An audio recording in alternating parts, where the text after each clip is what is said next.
I'll take that. A kayak or a float tube and a body of water with some ice cream on a day like today. I'll take that. Yeah, we're watching very slight cooling there. It was 106 earlier, now about 103. So we're moving in the right direction. But if you really want to see larger cooling, you're probably going to have to wait till about Monday if you're in the Tri-Valley and some of our inland East Bay valleys, as we do another temperature check for you here after 6 o'clock. Still in the triple digits there. You see Walnut Creek, 102 degrees, 106 earlier. Notice the humidity, too, only 12%.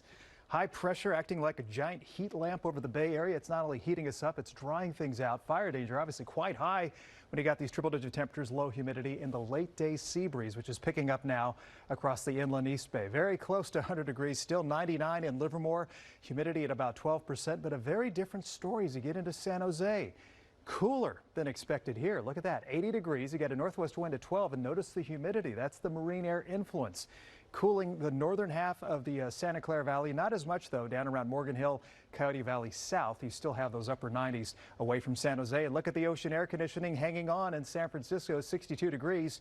Strong high pressure basically flattening that marine air down to less than 1,000 feet. And in that layer, you've got temperatures in the 50s and 60s, but as you head up to the top of Mount Tam and higher, now you're looking at air temperatures in the 70s, 80s, and even 90s. So most of the cooling is being confined to the inner bay for now. Even though that the onshore breezes are picking up, we need to see the marine air deepen up a little bit more, which it will do by the time we get to Monday and Tuesday.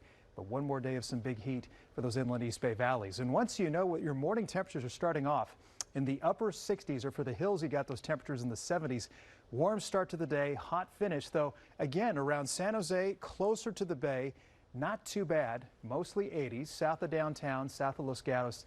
Now you're still looking at mid to upper 90s for tomorrow. Tri-Valley again, Livermore out to Tracy, there's that potential. You could have temperatures near 105 for another day. Cooler, though, around the Dublin grade, and Walnut Creek about 99 degrees, so technically that's a little bit cooler than today, but bigger cooling coming as we head towards Monday. Bayside, not too bad. Oakland into Hayward, 70s and 80s. The story continues for the coast. The hot temperatures inland, the chilly, drizzly, and misty skies around Half Moon Bay with low 60s. San Francisco again, likely in the upper 60s tomorrow, and North Bay temperatures may peak around lunchtime, but I think we're going to see a south wind begin to pick up towards the afternoon, so we'll hopefully not get quite this warm around Napa and Sonoma. But as you head up towards Ukiah and Clear Lake, look at those temperatures again, above 105 degrees there. We're having to also watch wildfire smoke as we begin to see more fire intensity. The output of the carbon output from those fires getting pretty intense. This is the Beckworth complex there north of Lake Tahoe. The lava, tenant, and salt fires here north of Redding. Upper air smoke above 8,000 to 10,000 feet is pretty extensive, and the winds continue to push that off to the north and east. I want to drop down to the near surface smoke because there's some signs as the wind starts to turn more northwesterly down the coast tomorrow. Around the North Bay, around this time tomorrow, you may begin to see hazy skies. Notice that's light to moderate. It's not unhealthy. It's nothing like last September. But we may begin to see less of those blue skies. A little more smoke could be dropping down the coast as we widen out for you. You can see the source. It will likely be these fires here north of Redding, coming down the coast as the sea breeze turns stronger. So eventually that ocean air conditioning, the coolant, as we like to say, will be the fog and low clouds that we're seeing now in San Francisco, but we should see a little more of it being pushed inland.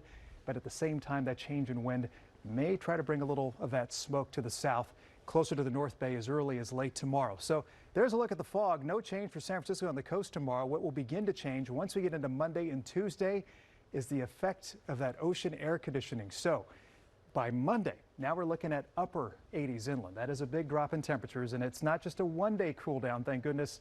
High pressure gets kind of pushed out of the way. We begin to see this trough of low pressure approaching the Pacific Northwest, which will bring the cooling temperatures and that stronger sea breeze, which will lead to the free air conditioning for our inland areas starting Monday. San Francisco, not much change for you. You're going to stay in the mid-60s through the weekend. Valleys, though, probably going to have to wait one more day. But once that cooling arrives Monday and Tuesday, we should maintain it with average temperatures heading towards next weekend. So another day of heat, but some relief just around the corner. Yeah, part of me says, you know, hey, it's summer, it gets hot, but this is 20 degrees above normal. Yeah, by July standards. Yeah. It's too hot. Rob, thank you very much.